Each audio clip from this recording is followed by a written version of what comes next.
Il faut que tu prophétises encore sur un grand nombre de peuples et de nations et de langues et de rois. Apocalypse 10, verset 11.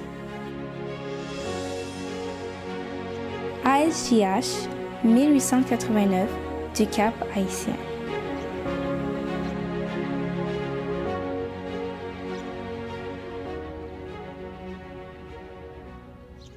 La tragédie des siècles. La fin de la tragédie. Au terme des 1000 ans, le Fils de Dieu redescend sur la terre, accompagné de la multitude des rachetés et d'un cortège d'êtres angéliques. Du haut de la nue, en sa majesté terrifiante, il ordonne aux impénitents de se relever de la tombe pour recevoir leur rétribution. Ils sortent de la terre nombreux comme le sable de la mer. Quel contraste avec les bienheureux de la première résurrection! Les justes étaient revêtus d'une beauté et d'une jeunesse éternelle, les injustes portent les stigmates de la maladie et de la mort. Tous les yeux tournés vers la gloire qui enveloppe le Fils de Dieu, d'une seule voix, la multitude des perdus s'écrie, « Béni soit celui qui vient au nom du Seigneur ». Ce n'est point un sentiment d'amour pour Jésus qui leur inspire ce cri. C'est la puissance de la vérité qui l'arrache de leurs lèvres. Ils sont sortis de la tombe telle qu'ils y étaient descendus, animés d'un esprit de haine et de révolte contre Dieu. Aussi n'est-il pas question d'une nouvelle épreuve pour racheter leur passé. L'expérience serait inutile. Toute une vie de péché n'a pas attendri leur cœur. Si une seconde occasion leur était accordée, ils s'en serviraient, comme de la première, pour éluder les exigences de Dieu et lui faire la guerre. Jésus-Christ s'arrête sur la montagne des Oliviers d'où il est monté au ciel après sa résurrection, et où les anges ont réitéré la promesse de son retour. L'Éternel, mon Dieu, viendra, dit le prophète, et tous ses saints avec lui. Ses pieds se poseront en ce jour sur la montagne des Oliviers, qui est vis-à-vis de Jérusalem, du côté de l'Orient, la montagne des Oliviers se fendra par le milieu, et il se formera une très grande vallée. L'Éternel sera roi de toute la terre, en ce jour-là, l'Éternel sera le seul Éternel, et son nom sera le seul nom. Zacharie 14 versets 5, 4, 9. Alors la nouvelle Jérusalem, éclatante de splendeur, descend du ciel et s'installe en un lieu purifié et préparé pour la recevoir. Puis le Rédempteur, accompagné de son peuple et de ses anges, fait son entrée dans la sainte cité. Et maintenant Satan va se préparer à une lutte suprême en vue de s'emparer de l'empire du monde. Pendant qu'il était privé de sa puissance et dans l'incapacité de nuire, le prince des ténèbres était sombre et abattu. Mais à la vue des injustes ressuscités, lorsqu'il se voit entouré de leur multitude innombrable, il renaît à l'espérance, et décide de ne pas abandonner la partie. Il réunira sous ses étendards toute l'armée des réprouvés, et, avec leur concours, il tentera de réaliser son dessein. Les impénitents sont ses captifs. En rejetant le Sauveur, ils se sont placés sous son sceptre et sont prêts à recevoir ses suggestions et à suivre ses ordres.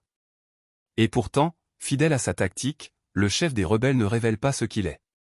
Il se donne pour le prince légitime de la terre, et prétend avoir été injustement frustré de ses droits. Se présentant en libérateur devant ses sujets égarés, il leur assure que sa puissance les a tirés de la tombe, et leur annonce qu'il est sur le point de les arracher à la plus cruelle des tyrannies. Le Fils de Dieu s'étant effacé, Lucifer se met à opérer des miracles pour appuyer ses dires. Il rend le faible fort, il inspire à chacun son ambition et son énergie, et propose à ses sujets de les conduire à l'assaut de l'ennemi et de s'emparer de la cité de Dieu. Fou d'orgueil et de rage, il donne conscience de leur grand nombre aux millions de ressuscités, et leur déclare qu'à leur tête il se fait fort de s'emparer de la ville et de rentrer en possession de son trône et de son royaume. Il y a dans cette foule des antédiluviens qui ont joui d'une longévité extraordinaire. Ces hommes, d'une stature élevée et d'une rare intelligence, s'étaient soumis à l'empire des anges déchus et avaient consacré leur talent et leur science à établir leur propre gloire. Il en est dont le génie artistique avait fait d'eux les idoles de leurs contemporains, mais dont la cruauté et les inventions pernicieuses avaient souillé la terre, oblitéré l'image de Dieu en l'homme et provoqué leur extirpation par le déluge. Là se trouvent des rois et des généraux qui ont vaincu des nations, de vaillants capitaines qui n'ont jamais perdu une bataille, des guerriers fiers et ambitieux dont l'approche faisait trembler les royaumes. La mort ne les a pas changés. En sortant de la tombe, ils reprennent le cours de leurs pensées là où ils les avaient abandonnés, et restent altérés de la même soif de vaincre leurs ennemis. Après avoir tenu conseil avec ses anges, Satan délibère avec ses rois et ses puissants conquérants. Évaluant ensemble leurs forces numériques, ils estiment que l'armée enfermée dans l'enceinte de la ville d'or est peu considérable comparée à la leur, et que la victoire est possible. En conséquence, des plans sont arrêtés pour s'emparer des richesses et de la gloire de la Nouvelle Jérusalem, et l'on se dispose immédiatement à les mettre à exécution. d'habiles armuriers fabriquent les instruments de guerre. Des chefs militaires, célèbres par leurs exploits, organisent ces foules de soldats en divisions et en corps d'armée. Enfin, le signal de l'attaque est donné, et l'on voit s'ébranler une armée innombrable, armée telle que jamais conquérant n'en a rêvé de pareille, et qui dépasse en combattant les forces réunies de toutes les guerres de l'histoire. En vue de la lutte finale, les anges déchus ont également rassemblé leurs légions. Satan, le plus puissant des guerriers, ouvre la marche. Des rois et de grands capitaines forment son état-major. La multitude suit, organisée en phalanges incommensurables dont chacune obéit à un chef. Ces masses compactes s'avancent avec une précision militaire sur la surface raboteuse et accidentée de la terre et investissent la nouvelle Jérusalem qu'elle se prépare à prendre d'assaut. Sur l'ordre de Jésus, les portes de la cité d'or se ferment et le Fils de Dieu apparaît de nouveau à la vue de ses ennemis. Bien au-dessus de la ville, sur une plateforme d'or étincelant, est dressé un trône très élevé. Le Fils de Dieu y est assis, entouré des sujets de son royaume. Aucune langue ne peut rendre, aucune plume ne peut décrire la magnificence du Sauveur enveloppé de la gloire du Père éternel. Cette gloire emplit la cité de Dieu, rayonne au-delà de ses murs et inonde la terre entière.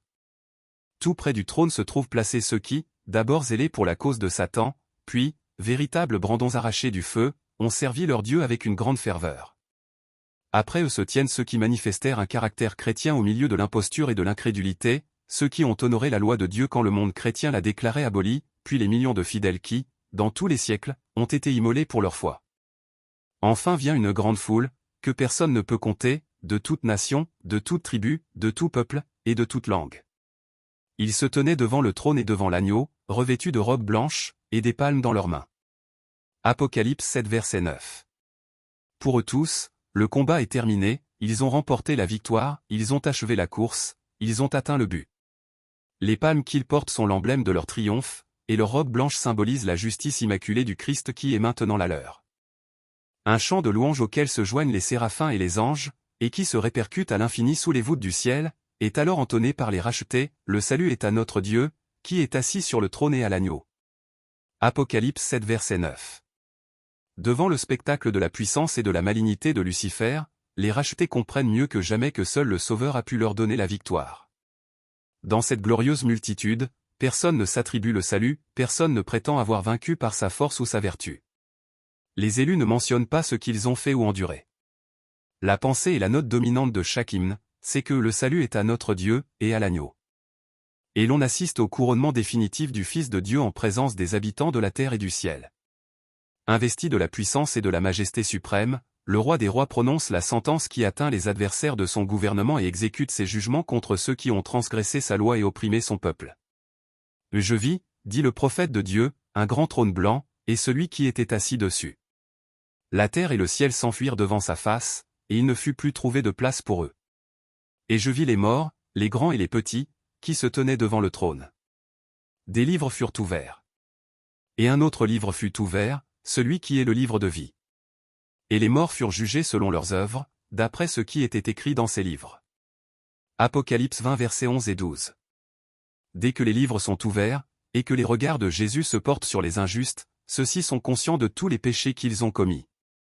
Ils voient exactement l'endroit où leurs pieds se sont écartés du sentier de la pureté et de la sainteté, ils comprennent jusqu'à quel point l'orgueil et la révolte les ont portés à violer la loi de Dieu. Les tentations caressées, les bénédictions détournées de leur but, les messagers de Dieu méprisés, les avertissements rejetés, les vagues de miséricorde refoulées de leurs cœurs obstinés et impénitents, tout cela leur apparaîtra comme écrit en lettres de feu. Au-dessus du trône, sous l'emblème de la croix, on voit passer dans une série de tableaux panoramiques les scènes de la tentation et de la chute d'Adam, et toutes les phases successives du grand plan de la rédemption. L'humble naissance du Sauveur, son enfance et son adolescence toutes de candeur et d'obéissance, son baptême dans le Jourdain, son jeûne et sa tentation dans le désert, son ministère public révélant aux hommes les bienfaits du ciel, ses journées remplies d'actes de bonté et de miséricorde, ses nuits de prière et de veille solitaire dans la montagne.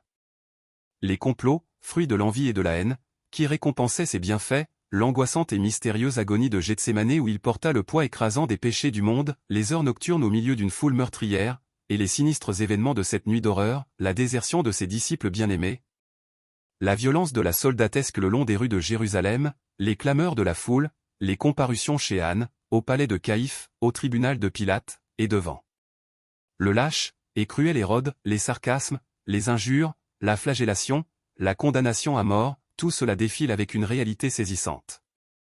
Puis sous les yeux de la multitude frémissante passent les scènes finales des annales humaines.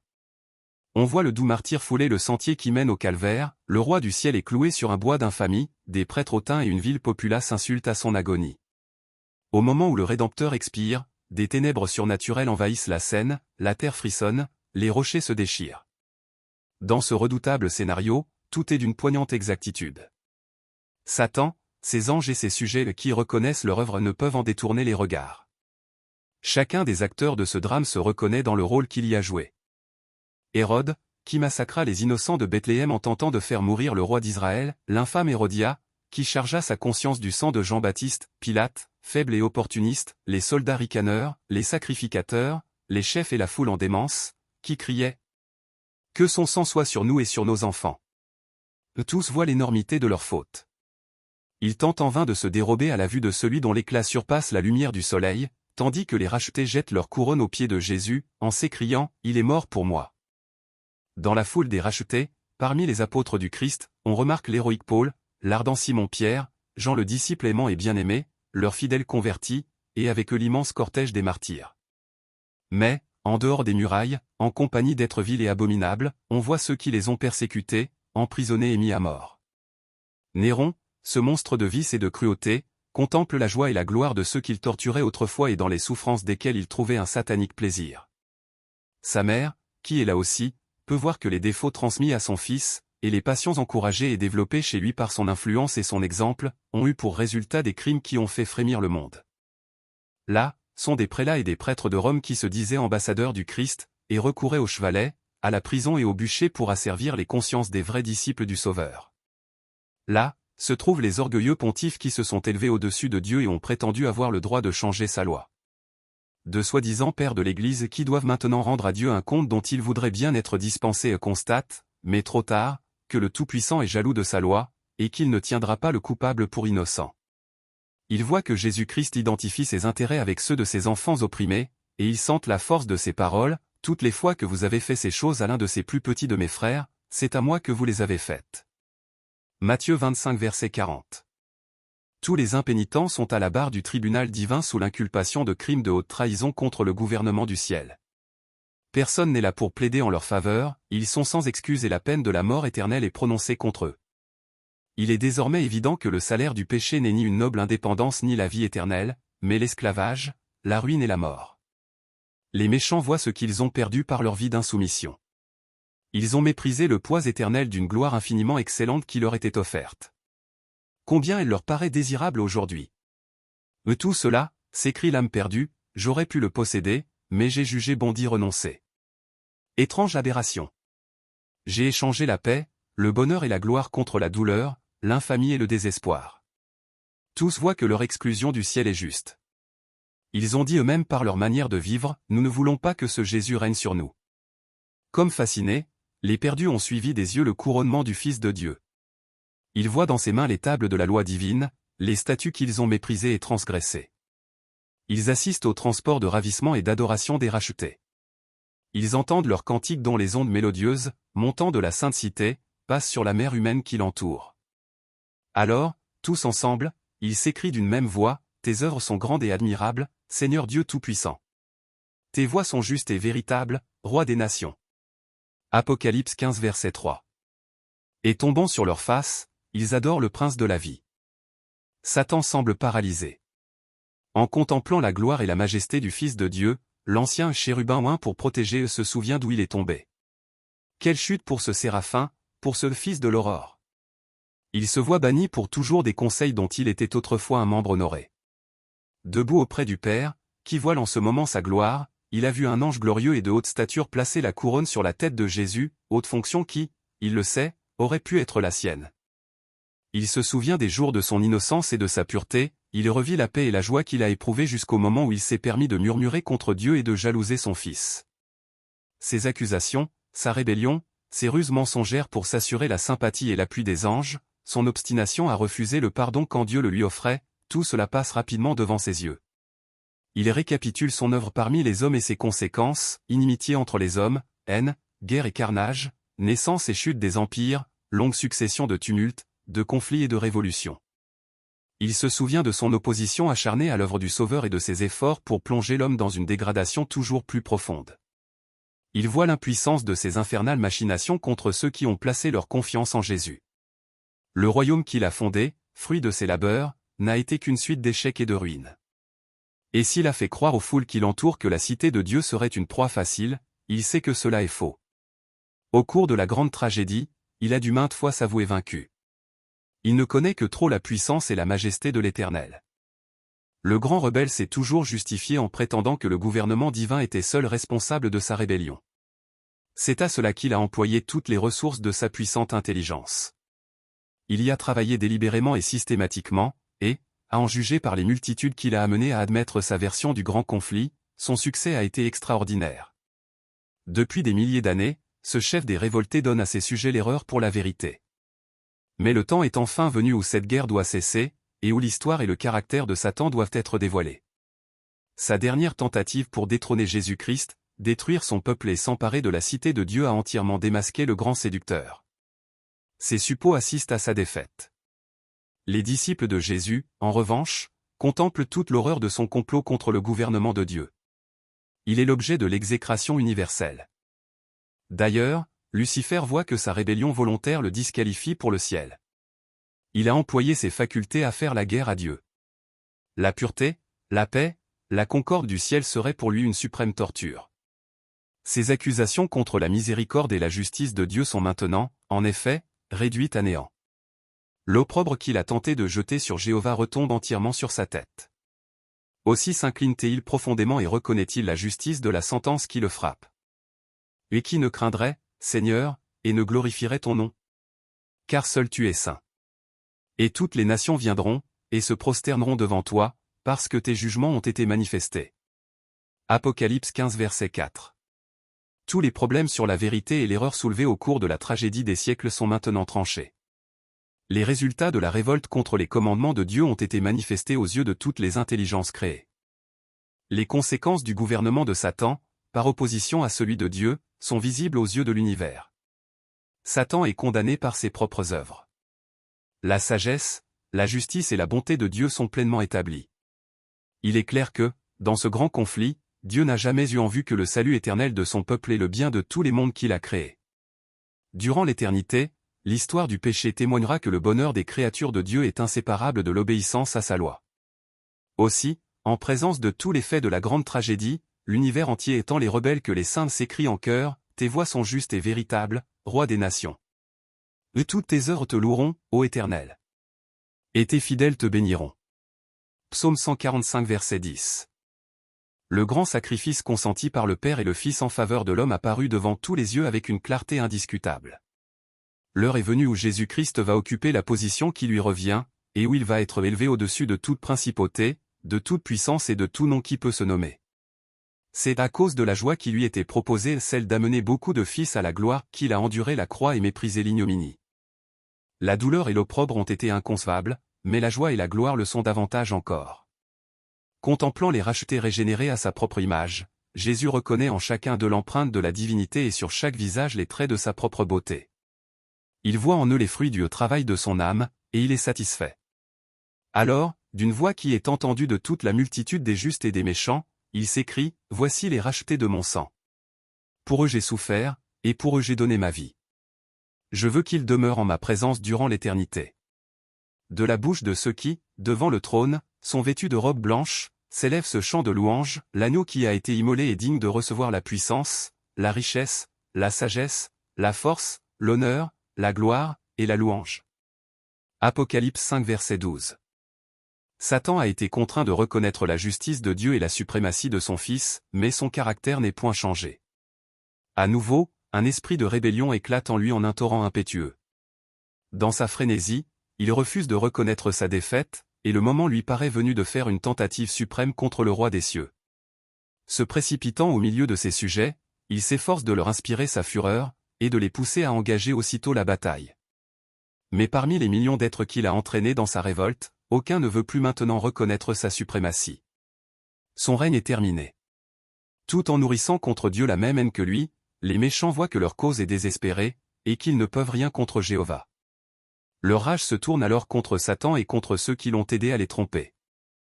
Parce que tu prends ta volonté pour la volonté de Dieu, dit le Seigneur, voici, je ferai venir contre toi des étrangers, les plus violents d'entre les peuples, ils tireront l'épée contre ton éclatante sagesse, et ils souilleront ta beauté. Ils te précipiteront dans la fosse. Je te fais disparaître, chérubin protecteur, du milieu des pierres étincelantes. Je te jette par terre, je te livre en spectacle au roi. Je fais sortir du milieu de toi un feu qui te dévore, je te réduis en cendres sur la terre, aux yeux de tous ceux qui te regardent. Tu es réduit au néant, tu ne seras plus à jamais. Ézéchiel 28 versets 6 à 8, et 16 à 19. Toute chaussure qu'on porte dans la mêlée, tout vêtement guerrier roulé dans le sang, seront livrés aux flammes, pour être dévorés par le feu. La colère de l'Éternel va fondre sur toutes les nations, et sa fureur sur toute leur armée, il les voue à l'extermination, il les livre au carnage. Et il fait pleuvoir sur les méchants des charbons, du feu et du soufre, un vent brûlant, c'est le calice qu'ils ont en partage. Ésaïe 9 verset 4, 34 verset 2, et Psaume 11 verset 6. Des flammes de feu descendent du ciel. La terre s'entr'ouvre, les armes qu'elle recèle dans son sein jaillissent de toutes les crevasses. Les rochers même prennent feu. Le jour est venu, ardent comme une fournaise, où les éléments embrasés se dissoudront, et où la terre avec les œuvres qu'elle renferme sera consumée. Malachie 4 verset 12, Pierre 3 verset 10. Sa surface ressemble à une masse de métal en fusion, à un immense feu. Il est venu le temps du jugement et de la ruine des hommes impies. C'est un jour des vengeances pour l'Éternel, une année de représailles pour la cause de Sion. Ésaïe 34 verset 8, voire Proverbe 11 verset 31. Les méchants reçoivent leur rétribution sur la terre. Ésaïe 34 verset 8 voire Proverbe 11 verset 31. Ils seront un chaume, et ce jour qui vient les enflammera, dit l'Éternel des armées. Malachie 4 verset 1. Les uns périssent en un instant, tandis que d'autres souffrent durant plusieurs jours.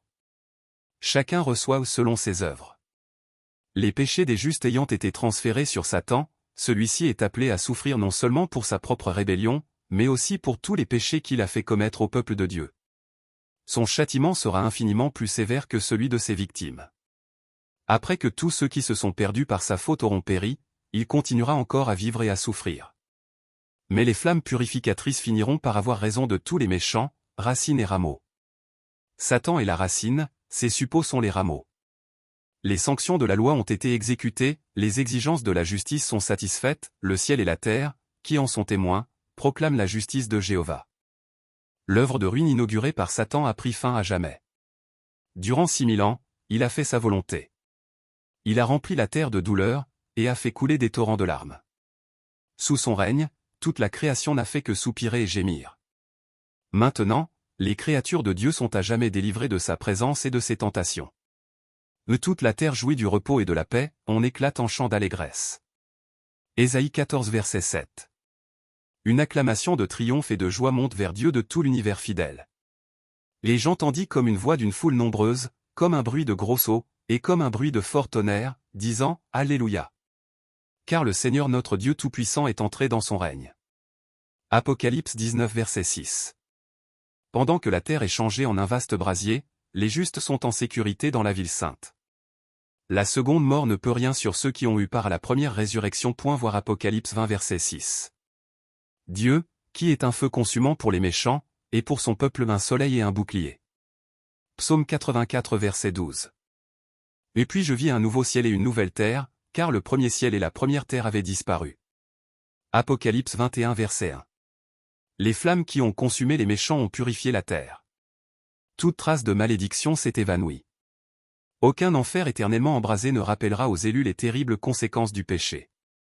Il en restera toutefois un souvenir, les traces cruelles de sa crucifixion resteront à jamais visibles à la tête, aux côtés, aux mains et aux pieds de notre Rédempteur. En le contemplant dans sa gloire, le prophète s'écrie. C'est comme l'éclat de la lumière, des rayons partent de sa main, là réside sa force. Habacuc 3 verset 4. Cette main, ce côté percé d'où a jailli le flot cramoisi qui a réconcilié l'homme avec Dieu, ces blessures où réside sa force, voilà sa gloire. Et puissant pour sauver par le sacrifice rédempteur, il a aussi la force d'exercer la justice contre les contempteurs de sa miséricorde. Mais, ses plus hauts titres de gloire seront les marques de son humiliation. Pendant les siècles éternels, les cicatrices du calvaire raconteront sa louange et proclameront sa puissance. Et toi, tour du troupeau, colline de la fille de Sion, à toi viendra, à toi arrivera l'ancienne domination. Michée 4 verset 8 et Éphésiens 1 verset 14. Le moment attendu impatiemment par les hommes de Dieu depuis le jour où les chérubins ont interdit l'accès du paradis est enfin venu, c'est le temps de la rédemption de ceux que Dieu s'est acquis. Michée 4 verset 8 et Éphésiens 1 verset 14. La terre, originellement remise à l'homme comme son royaume, livrée par lui entre les mains de Satan, et si longtemps détenue par cet ennemi redoutable, a été reconquise grâce au vaste plan de la rédemption. Tout ce qui avait été confisqué par le péché est récupéré. Car ainsi parle l'Éternel, le Créateur des cieux, le seul Dieu, qui a formé la terre, qui l'a faite et qui l'a affermie, qui l'a créée pour qu'elle ne fût pas déserte, qui l'a formée pour qu'elle fût habitée. Ésaïe 45 verset 18. Le plan originel de Dieu lorsqu'il créa la terre est réalisé, celle-ci est désormais la demeure éternelle des rachetés. Les justes posséderont la terre, et y demeureront à toujours. Psaume 37 verset 29. La crainte de trop matérialiser l'héritage éternel a poussé plusieurs personnes à spiritualiser, à rendre inconsistantes les promesses qui nous le décrivent comme notre demeure future. Jésus assura à ses disciples qu'il allait leur préparer des places dans la maison du Père. Or, ceux qui acceptent les enseignements de la parole de Dieu ne sont pas laissés entièrement dans l'ignorance touchant ces demeures. Néanmoins, les choses que Dieu a préparées pour ceux qui l'aiment sont des choses que l'œil n'a point vues, que l'oreille n'a point entendues. 1 Corinthiens 2 verset 9. La langue humaine est impuissante pour décrire la récompense des justes. Seuls pourront s'en rendre compte ceux qui la verront. Notre esprit borné est incapable de concevoir la gloire du paradis de Dieu. Dans les Écritures, l'héritage des élus est appelé une patrie. Hébreux 11 versets 14 à 16. Le divin berger y conduit son troupeau aux sources des eaux vives. L'arbre de vie y donne son fruit chaque mois, et les feuilles de cet arbre sont utilisées par les nations. Des ruisseaux intarissables d'une eau claire comme le cristal sont bordés d'arbres verdoyants qui jettent leur ombre sur les sentiers préparés pour les rachetés de l'Éternel. D'immenses plaines ondulées en collines gracieuses alternent avec les cimes altières des montagnes de Dieu. C'est sur ces plaines paisibles et le long de ces cours d'eau vive que le peuple de Dieu, longtemps étranger et voyageur, trouvera enfin un foyer. Mon peuple demeurera dans le séjour de la paix, dans des habitations sûres, dans des asiles tranquilles. On n'entendra plus parler de violence dans ton pays, ni de ravages et de ruines dans ton territoire, tu donneras à tes murs le nom de salut, et à tes portes celui de gloire. Les élus bâtiront des maisons et les habiteront, ils planteront des vignes et en mangeront le fruit. Ils ne bâtiront pas des maisons pour qu'un autre les habite, ils ne planteront pas des vignes pour qu'un autre en mange le fruit. Mes élus jouiront de l'œuvre de leurs mains. Ésaïe 32 verset 18 et 60 verset 18, 65 verset 21 et 22. C'est alors que le désert et le pays aride se réjouiront, que la plaine aride sera dans l'allégresse, et fleurira comme le lit. Au lieu de l'épine s'élèvera le cyprès, au lieu de la ronce croîtra le myrte. Ésaïe 35 verset 1, 55 verset 13. Le loup habitera avec l'agneau, et la panthère se couchera avec le chevreau, et un petit enfant les conduira. Il ne se fera ni tort ni dommage sur toute ma montagne sainte, dit l'Éternel. Ésaïe 1 verset 6 et 9. La souffrance ne pourra pas exister dans l'atmosphère du ciel. On n'y verra ni larmes, ni convoi funèbre. Il n'y aura plus ni deuil, ni cri, ni douleur, car les premières choses ont disparu. Apocalypse 21 versets 4, 11, 24 et 3. Aucun habitant ne dit « Je suis malade ». Ésaïe 33 verset 24, 62 verset 3, 65 verset 19.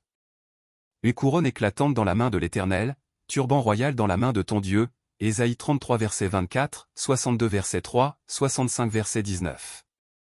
La nouvelle Jérusalem sera la métropole de la terre glorifiée. Son éclat sera semblable à celui d'une pierre très précieuse, d'une pierre de jaspe transparente comme du cristal. Les nations marcheront à sa lumière, et les rois de la terre y apporteront leur gloire. Apocalypse 21 verset 4, 11, 24, 3. Je ferai de Jérusalem mon allégresse, et de mon peuple ma joie. Ésaïe 33 verset 24, et 62 verset 3, et 65 verset 19. Et voici le tabernacle de Dieu avec les hommes. Il habitera avec eux, et ils seront son peuple, et Dieu lui-même sera avec eux. Apocalypse 21 verset 4, 11, 24, et 3. Dans la ville de Dieu il n'y aura plus de nuit. Nul n'aura besoin de repos. On ne se lassera pas de faire la volonté de Dieu et de louer son nom. nous éprouverons toujours la fraîcheur d'un éternel matin. Ils n'auront besoin ni de lampe ni de lumière, parce que le Seigneur Dieu les éclairera. Apocalypse 22 verset 5 et 21 verset 22. Le soleil sera éclipsé par une clarté qui n'éblouira pas le regard, mais qui pourtant surpassera infiniment l'éclat de midi. Voir Ésaïe 30 verset 26. La gloire de Dieu et de l'agneau inondera la sainte cité d'ondes incandescentes. Les rachetés circuleront dans la glorieuse phosphorescence d'un jour perpétuel. L'apôtre Jean ne vit point de temple dans la ville, car le Seigneur Dieu Tout-Puissant est son temple, ainsi que l'agneau au point. Apocalypse 22 verset 5 et 21 et verset 22. Le peuple de Dieu sera admis dans la communion du Père et du Fils. Aujourd'hui nous voyons au moyen d'un miroir, d'une manière obscure. 1 Corinthiens 13 verset 12. Dans la nature, dans ses voies envers les hommes, Dieu nous apparaît comme dans un miroir. Alors, nous le verrons face à face, sans voile. Nous serons en sa présence et contemplerons sa gloire. Les rachetés connaîtront comme ils ont été connus. L'amour et la sympathie que le Seigneur a implantés dans nos cœurs trouveront leur emploi le plus légitime et le plus doux. Une pure communion avec des êtres saints, une vie sociale harmonieuse avec les anges et les bienheureux de tous les siècles, qui ont lavé et blanchi leurs robes dans le sang de l'agneau, des liens sacrés unissant la famille qui est dans les cieux à celle qui est sur la terre. Éphésiens 3 verset 15. Voilà ce qui constituera la félicité des rachetés. Dans la nouvelle terre, des intelligences immortelles contempleront avec ravissement les merveilles de la puissance créatrice et les mystères de l'amour rédempteur. Plus d'ennemis rusés et cruels pour nous entraîner loin de Dieu. Toutes nos facultés pourront se développer, tous nos talents s'épanouir. L'acquisition de connaissances nouvelles ne fatiguera pas notre esprit, ne lassera point notre énergie. Les plus grandes entreprises seront menées à bien, les plus hautes aspirations seront satisfaites, les plus sublimes ambitions, réalisées. Et, néanmoins, il y aura toujours de nouvelles hauteurs à gravir, de nouvelles merveilles à admirer, de nouvelles vérités à approfondir, mettant à réquisition toutes les facultés de l'esprit, de l'âme et du corps. Les trésors inépuisables de l'univers seront proposés à l'étude des rachetés de Dieu. Des délices inexprimables attendent les enfants de la nouvelle terre auprès d'êtres qui n'ont jamais péché, et dont ils partageront la joie et la sagesse. Dégagés des entraves de la mortalité, ils seront emportés en un vol inlassable vers les mondes lointains qui ont frémi au spectacle des misères humaines et entonné des chants de joie chaque fois qu'ils apprenaient le salut d'un pécheur. Les élus participeront avec eux au trésor de science et d'intelligence accumulés au cours des siècles par la contemplation des œuvres de Dieu. Ils verront sans voile les gloires de l'espace infini constellé de soleils et de systèmes planétaires, parcourant avec ordre leurs orbites autour du trône de la divinité. Tous les objets de la création, du plus petit au plus grand, porteront la signature du Créateur et manifesteront les richesses de sa puissance. À mesure qu'ils se dérouleront, les siècles éternels apporteront avec eux des révélations toujours plus glorieuses de Dieu et de son Fils. Le progrès dans l'amour, la révérence et le bonheur marchera de pair avec celui des connaissances. Plus les hommes apprendront à connaître Dieu, plus aussi grandira leur admiration de son caractère. Et au fur et à mesure que Jésus dévoilera aux élus les mystères de la rédemption et les résultats du grand conflit avec Satan, leurs cœurs tressailliront d'amour et de joie, et le chœur de louange exécuté par 1000 millions de rachetés s'enflera, puissant et sublime. Eux toutes les créatures qui sont dans le ciel, sur la terre, sur la mer, et tous ceux qui s'y trouvent, je les entendis qui disaient, à celui qui est assis sur le trône, et à l'agneau, soit la louange, l'honneur, la gloire et la force, au siècle des siècles. Apocalypse 5 verset 13. La grande tragédie est terminée. Le péché et les pécheurs ne sont plus, l'univers est purifié. Dans l'immense création, tous les cœurs éprouvent la même allégresse.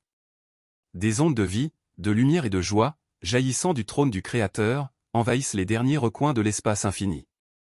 De l'atome le plus imperceptible au monde les plus vastes, tant des êtres animés que des objets inanimés, s'élèvent, par la voix de leur beauté incomparable et de leur joie sans mélange, un cantique d'allégresse proclamant que Dieu est amour.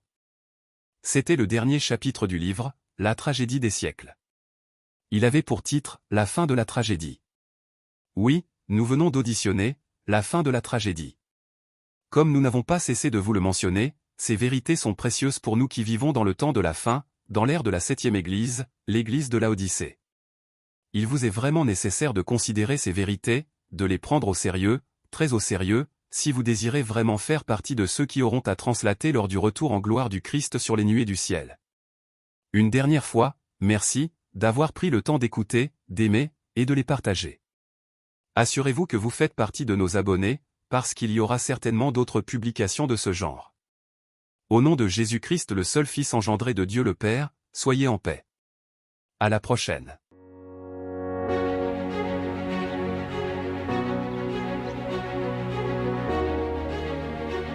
Si vous souhaitez prendre part à la mission que Jésus-Christ confie à notre Église, contactez-nous via les coordonnées suivantes: ASJH 1889, caphaïtien@gmail.com, pour WhatsApp 509 32 32 41 42.